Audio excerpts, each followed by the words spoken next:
transfert va être effectif dès le mois de mars 2008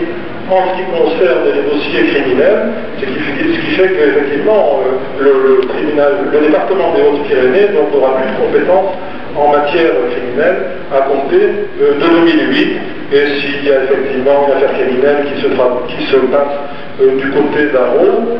eh bien les gendarmes, quand un juge d'instruction sera saisi, devront se transporter à Pau pour faire prolonger la garde à vue, puis retourner sur leur lieu d'enquête. Je ne sais pas effectivement si l'incidence Grenelle a été vraiment examinée, mais c'est vrai que la douane n'est pas très chère en ce moment.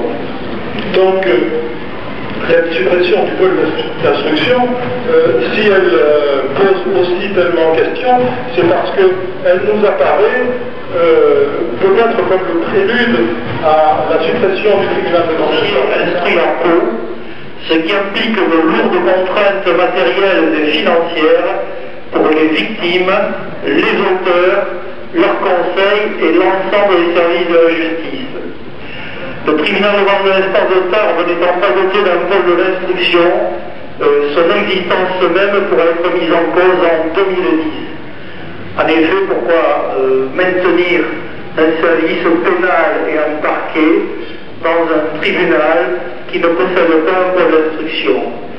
Une telle réforme est la négation même de toute notion de service public de la justice et constitue une atteinte inadmissible et immédiate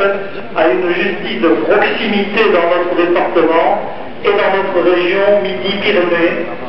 dotée d'un seul pôle d'instruction, alors qu'il en serait créé 5 en Aquitaine et 5 en Languedoc-Roussillon. En l'absence de toute concertation et au nom d'un principe qui fonde l'existence et l'organisation du service public de la justice, d'un aménagement cohérent du territoire.